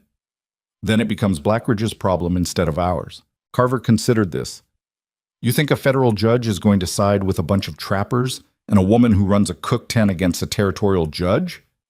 I think a federal judge is going to look at ledgers showing tens of thousands of dollars in discrepancies and be professionally interested," she said. He didn't look entirely convinced, but he didn't leave either. Boom. On the following Saturday, Clementine cooked for 23 people. It was not planned as an event. It simply became one because there were that many people at the post, and she was not going to let anyone sit in her building hungry. She made a full pot of stew, 2 pans of cornbread, a second pot of beans, and the best coffee she was capable of producing on the current supply situation, which was not ideal, but was better than it had been 3 weeks ago after she'd found an alternate supplier 2 days west who hadn't yet been reached by Blackridge's pressure. She watched the room as she worked, the Marsh brothers at one end of the long table talking to Sellers, Margaret Tully at the other end with a cup of coffee and a posture that said she was done being frightened. Carver and Dibbs near the door, the way men who preferred exits always positioned themselves, Crow moving between the table and the shelves, pulling papers, answering questions. Pete was helping her in the kitchen, which he did without being asked, because he was 17 and perceptive enough to understand that something significant was happening without knowing all the details of what it was. "Miss Hale," he said quietly at one point while she was ladling stew. "What? Are we going to be all right?" She looked at him. He was a good kid, earnest and occasionally clumsy and genuinely hardworking, and he had been with her since the post opened and had never once treated her the way most of Coldwater Gulch had treated her. "We're going to try hard," she said. "That's what I can promise." He nodded. It seemed to be enough. The decision to go to Dunmore happened on Sunday evening, after the guests had been settled for the night or had made their way back to where they'd come from. Crow laid out what they had: the ledgers, Garrett Marsh's discarded document, Margaret Tully's testimony about the non-disclosure agreement, Fowler's directions to the secondary archive, the pattern of supply interference and permit harassment, and the testimony of Carver and Dibbs about informal displacement. "Is it enough?" she asked. "It's enough to file a formal complaint with the Federal Circuit Court," he said. "Whether the judge who receives it acts on it promptly is another question." What makes it more likely that he acts promptly? Crow looked at the papers. Noise, he said. A complaint filed quietly in an office can sit for months. A complaint that arrives with public attention attached to it, that arrives as a known thing, that people in the territory are already aware of, that's harder to set aside. She understood what he was suggesting. So we don't just file quietly. No, he said. We make it public before we file it. We make it public as we file it, simultaneously. He paused. The trading post is where people pass through. Settlers, trappers, railroad workers, survey crews. If there is a gathering, a public statement of the complaint and the evidence, before a crowd that includes people who will carry the news in every direction from here, it changes the character of what Blackridge faces. He paused. He can suppress a document in an office. He cannot suppress something 50 people have already heard. She sat with this. It was not a small thing to stand up in front of people and say that a territorial judge had been defrauding them. It was not a small thing to be the face of that accusation, to have her name attached to it, to invite whatever Blackridge might do in response. But she thought about the discarded document in Garrett Marsh's coat pocket, carried through 2 winters. She thought about Margaret Tully signing a paper she'd been told was routine. She thought about Harlan Hale and his notarized deed and her mother's boarding house, and the $60 and the freight wagon heading north. When? She said. 1 week, Crow said. I need to get word to Fowler, and we should notify the survey foreman. The railroad workers need to hear this. They're being used as instruments of the fraud, whether they know it or not. She nodded. Then she said, I'll need to make enough food for whatever crowd shows up. He looked at her. Something in his expression shifted. Not quite softening, but something. Like he had been braced for an objection and had received something entirely unexpected instead. Of course, he said. I mean it practically, she said. If there are going to be 50 or 60 people here for an event of this nature, they need to be fed. People who have been fed are calmer, and they stay longer and they listen better. She paused. I'm not using food as a metaphor. I need to know roughly how many people so I know how much to make. He was quiet for a moment. That's the most sensible thing anyone has said in this entire situation, he said. She stood up and started making a list. Outside, the wind moved through the pass the way it always did in the early summer evenings, steady and cold off the peaks. In the main room, the fire was burning low. The papers on the table represented 2 months of careful, frightened, angry work by people who had lost things they'd built and hadn't known what to do about it until someone gave them a direction to point. 8 days, she thought. They had 8 days to get this right. She wrote flour at the top of her list, and then beef, and then beans, and kept going, because the work was the work, and it didn't pause for anything. She started cooking at 4 in the morning, not because she needed that much time, though feeding 60 people in a mountain trading post with 2 fires and 1 good stove required more preparation than most people understood. She started at 4 because she couldn't sleep, and because the kitchen was the one place where the thing sitting in her chest, not quite fear, not quite determination, something that was both at the same time, could be converted into something useful. Pete found her there at 5:30, already with 2 pots going and the first batch of cornbread in the Dutch oven. He stood in the doorway for a moment, then without being asked, he rolled up his sleeves and started on the dishes she'd already dirtied. They worked in silence for a while. Outside, the sky was doing its slow work of becoming morning, the darkness thinning above the eastern peaks. How many people are coming? Pete asked eventually. I don't know exactly, she said. Enough. He nodded and kept washing. He had asked fewer questions as the week progressed, she had noticed. Not because he understood less, but because he had reached the point where the questions didn't change anything, and he was old enough to know it. Sellers had ridden out 3 days ago to make the final rounds. To the Marsh brothers, to the survey camp north of the pass, to 2 settlements in the valley below that had connections to the trapping community. Crow had sent written notice to Fowler and Dunmore, and to 2 other contacts whose names he hadn't shared with her, but whose responses, he said, had been promising. Margaret Tully had gone back to Dunmore to wait and to bring what she could. What any of it would produce by mid-morning, when people were supposed to arrive, was still a question.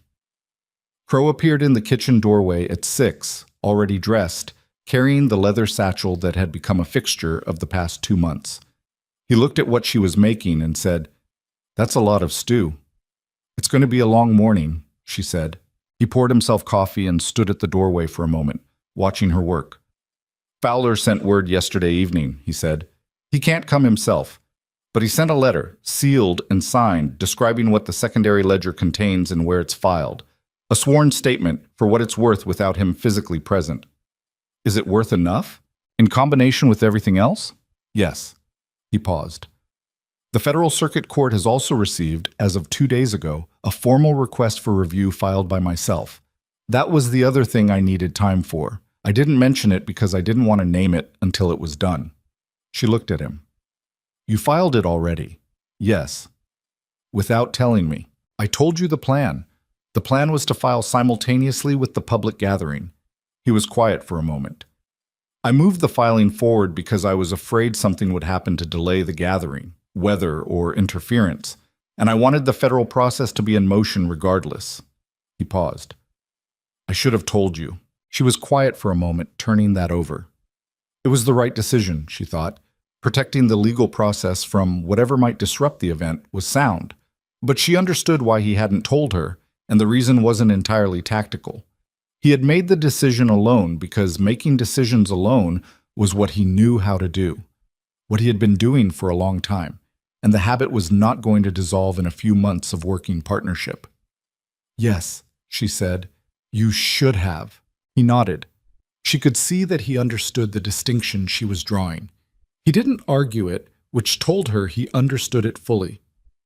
Don't do it again, she said, and turned back to her stew. And people began arriving at 9. The Marsh brothers came first, Garrett and Owen, on horses that were better fed than their riders. They tied up at the corral and came inside and ate without ceremony and went to stand near the main room table where Crow had laid out the documents. Then a group of 8 settlers from the valley, families mostly, people who had heard about what was happening through the particular telegraph of frontier communities, which had no wires and needed none. They came in cautious and curious and settled around the edges of the room. The survey crew arrived as a group, 11 men, led by their foreman who had the air of a man who had decided to be here and was still working out exactly how he felt about it. They crowded into the main room and immediately made it feel half the size it had been 5 minutes before. Carver and Dibbs came with 3 others she hadn't met, trappers, by the look of them, older men who carried themselves with the particular self-sufficiency of people who have spent so much time in the wilderness that the social rules of gathered crowds feel slightly foreign. They found a corner and occupied it. Margaret Tully arrived at 9:40 on a horse she'd borrowed in the valley, dusty from the road, and Clementine brought her water and cornbread and a moment of quiet at the kitchen table before the thing began. Are you ready? Clementine asked her. Margaret looked at the cornbread for a moment. I've been ready for 2 years, she said. I just didn't have anywhere to point it. By 10 o'clock, there were 53 people in and around the post. The main room was full, and the overflow had moved outside, where Pete had set up the extra table and benches from storage. The morning was clear and cold, the kind of high-country summer day that felt like a gift from a season that didn't give many. Clementine had not planned a speech. She had thought about it, had turned it over in the small hours of several nights, trying to decide what needed to be said and how to say it. And she had kept coming back to the same conclusion, that she was not a speaker, had never been a speaker, and that the people gathered in her building and her yard had not come to hear eloquence. They had come because something was wrong, and they wanted to know if it could be made right. So she stood in the doorway between the kitchen and the main room, where both the indoor and outdoor crowds could see her, and she said what was true. Most of you know why you're here, she said. You've been hearing pieces of this story for months. What I want to do today is put the pieces together in one place, in front of witnesses, so it can't be taken apart again later and filed in a drawer somewhere. She told it plainly.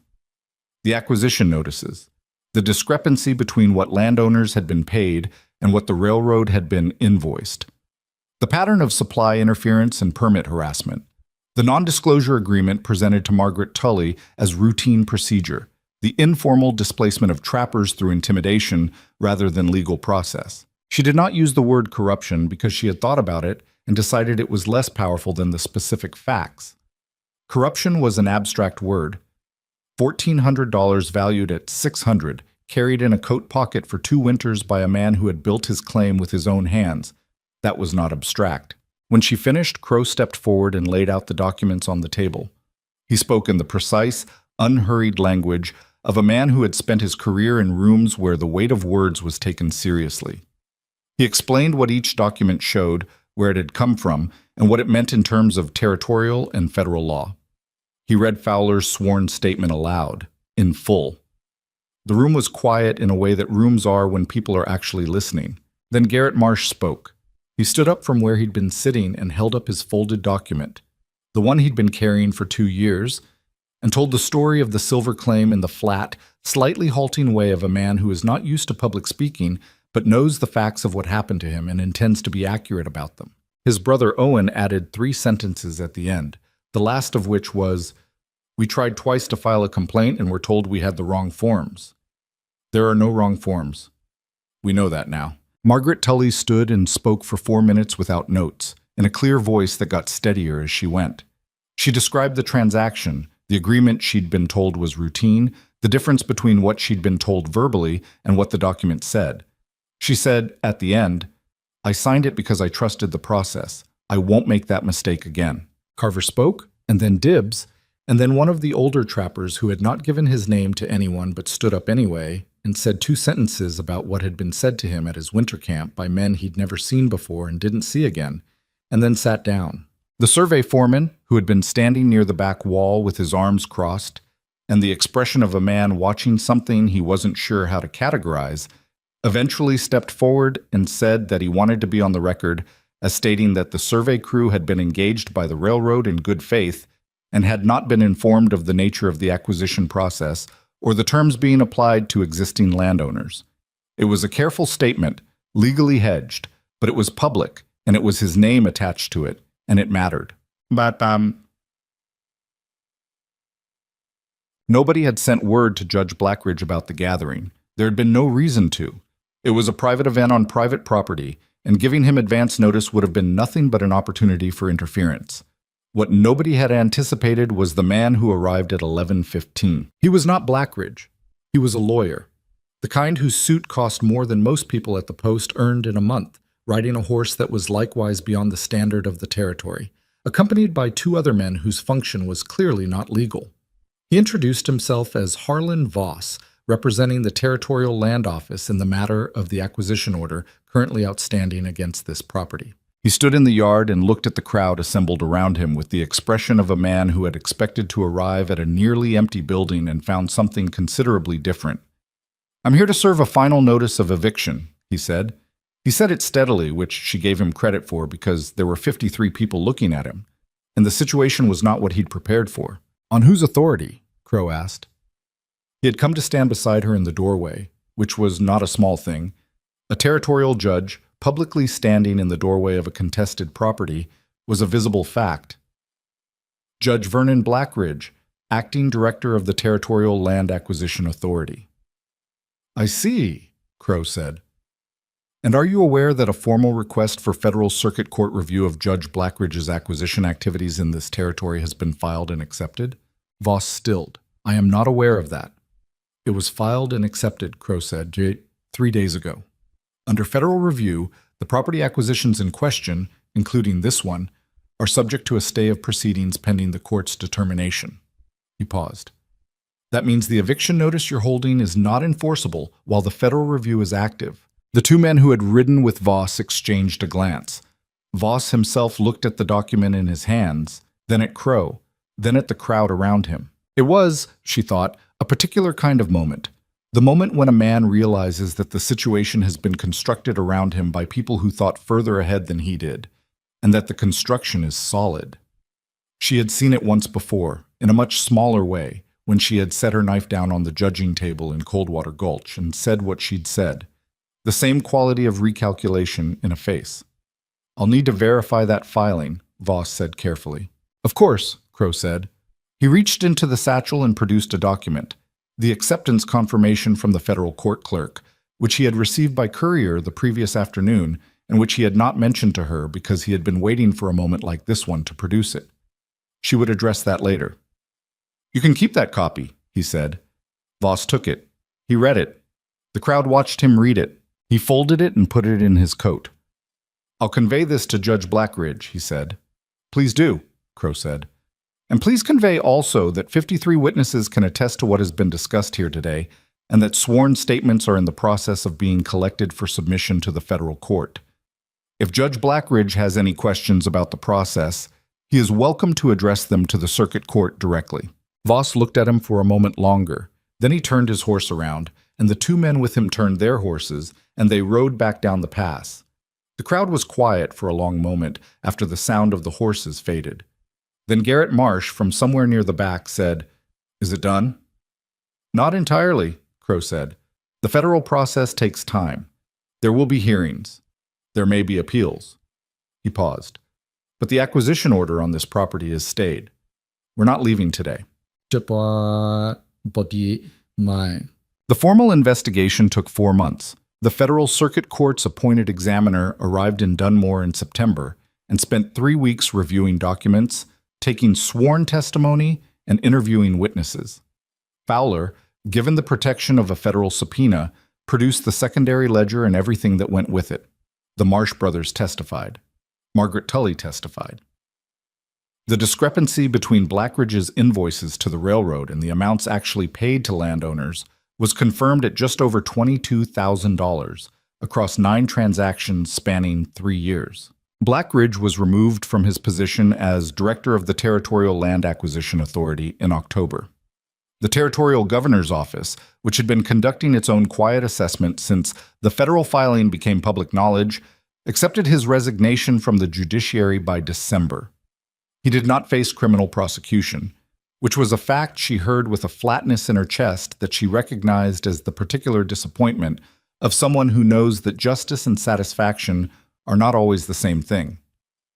He had too many relationships, too many people who preferred the matter ended quietly to the spectacle of a territorial judge in a criminal court. What he faced instead was the ending of his authority, the return of a portion of the fraudulent proceeds to the affected landowners, and the kind of permanent professional damage from which people of his type rarely recover. It was not everything. She had known going in that it would not be everything. But the acquisition order on Hale's Post was formally withdrawn. The property was confirmed in Crow's name, and hers, because in November, without particular fanfare, they had revised the operating agreement so that her name appeared on the deed. Her 35% became something more structural, a co-ownership that no subsequent document could quietly undo. She had asked for it directly. That had been the lesson of Mill Haven, of Harlan Hale and his notarized paper, and she had learned it well enough not to need it repeated. "I want my name on the deed," she had said. Crow had looked at her across the kitchen table, in the way he'd been looking at her for the better part of a year, with a steadiness that had nothing condescending in it, that was simply the look of a man who was paying attention. "All right," he said. No argument, no deliberation, just, "all right." She had not expected it to be that simple, and the simplicity of it sat with her for a long time afterward. Winter came down from the peaks in early November and settled in properly by December, and Hale's Post went into its second winter as a different kind of operation than it had been in its first. The railroad contract, the one she'd won at the Coldwater Gulch competition, which felt by now like something that had happened to a different woman in a different era, had been fulfilled through the summer and had generated enough income that she was able to hire a second pair of hands in the kitchen. A woman named Ruth, who had come through the pass in September with a settler family and had stopped to eat and had not left, because Clementine had seen her watching the kitchen with the particular attention of someone who wanted to be in it. Ruth was not a trained cook. She was, however, hardworking and teachable, and had a natural sense for when something needed more salt, which was a quality Clementine valued above formal training. The Marsh brothers had taken some of the returned compensation and gone back into the mountains, working a new claim further east. Garrett stopped at the post in December on his way through and ate dinner and left a wrapped piece of dried venison on the counter without explanation before he went, which was the most he'd ever expressed anything. Margaret Tully had moved from Dunmore. She had apparently used her return proceeds to buy a small property in a town further north and was running a laundry operation. Sellers had told Clementine this on one of his circuits, with the particular tone of someone reporting good news that they're genuinely pleased about. Fowler still worked at the land office in Dunmore under a new acting director. He came through the pass once, in late October, on his way to visit a cousin in the valley. He ate the stew and said it was good and didn't stay long, which was fine. Some things didn't require elaboration. Sit. On an evening in late January, when the pass was buried under 2 feet of snow and the post was warm from 3 fires, and the smell of bread that had been baking since afternoon, Crow came into the kitchen and stood at the doorway in his usual manner. She was at the stove. Ruth had gone to her room. Pete was in the main room reading something by lamplight. "I've been thinking," Crow said. "All right," she said. "About the spring. About whether there are other properties along the northern pass route that might make sense as secondary posts. Smaller operations, way stations that feed into this one."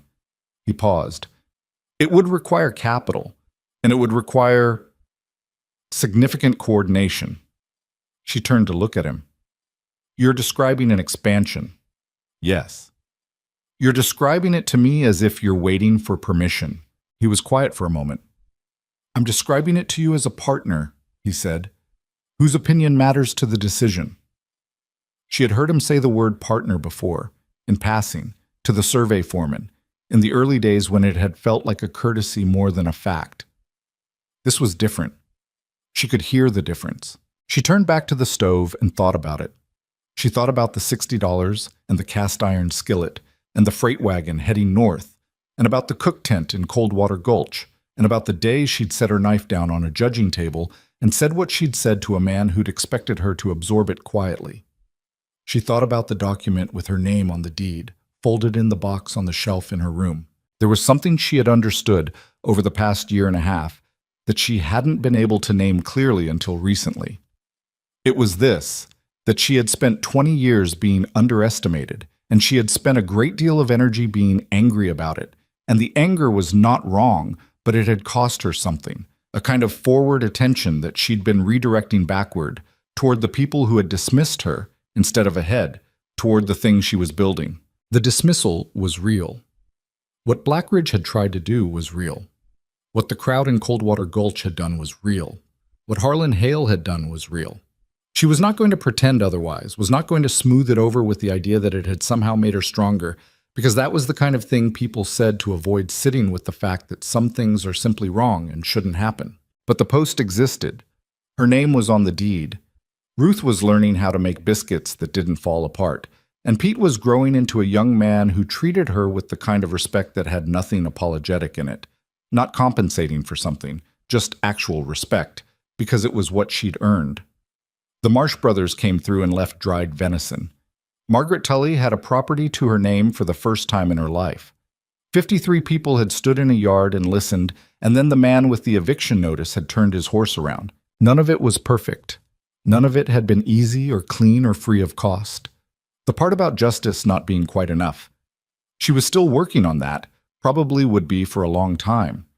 And Crow himself was not a simple man. He was guarded and occasionally unilateral and had a habit of being right about things in a way that could be irritating. They had arguments, real ones, not performances, about decisions, about money, about what the post owed to the people who depended on it, and what it was reasonable to ask of themselves. But he was honest. That was the thing she had come to trust most about him, not the legal credentials or the authority or the quality of his judgment, the honesty. He said what was true even when it was inconvenient, and when he was wrong, he acknowledged it, and when he said all right, he meant it. That was more than she'd had from most people in 20 years. "I think the expansion makes sense," she said. "In the spring. We'd need to look at the specific locations before committing to anything." "Of course," he said, "and I want to be part of every conversation with investors or railroad representatives, not informed after the fact." "Agreed." She stirred the pot. The bread was almost ready. She could tell by the smell, which had shifted from the raw, doughy warmth of active rising to the deeper, drier scent of crust forming. She had been reading that smell for 20 years. "Crow," she said. "Yes." "Did you eat today? Actual food, not just coffee." He was quiet in the specific way of a man who is calculating whether a partial answer will be accepted. "At noon," he said finally. "Some of the cornbread." She got down a bowl. "Sit down," she said. He sat. She ladled the stew. Not a full bowl, because it was late, and a full bowl before sleep sat heavy, but enough. She set it in front of him and then went back to check the bread, and behind her she heard the quiet sound of a spoon against the bowl, and knew he was eating the way he always ate, present, attending, not rushing it. Outside, the wind came through the pass and pushed against the stone walls of the building, and the walls held the way they had all winter, the way the original builder had intended, solid and unhurried and built to last. The fire in the main room was steady. Somewhere in the building, Pete was probably asleep over his book by now. She pulled the bread from the Dutch oven and set it on the stone surface to cool, and the smell of it moved through the kitchen the way good smells move. Not announcing itself exactly, just becoming part of the air, part of what the place was. This was the thing people didn't understand about food, had never understood, that she had known since she was 11 years old in her mother's kitchen in Millhaven. That feeding someone was not a small act. Not a service, not a transaction, not a thing that happened at the low end of a hierarchy of important work. It was the first thing. The thing that made everything else possible. The conversations, the decisions, the trust that got built slowly in the space between people who were still figuring out what they were to each other. She had built this place with it, had held it with it, had watched 53 people stand in a yard and not leave, in part because they had been fed and the food had been real, and real things made people feel that other real things were possible. That was not a small act. The woman the frontier had laughed at in Coldwater Gulch, the woman they'd expected to absorb a public insult and fold her knife away and go back to her tent, and understand, finally, that she was not the kind of person who got to want things. That woman had not disappeared.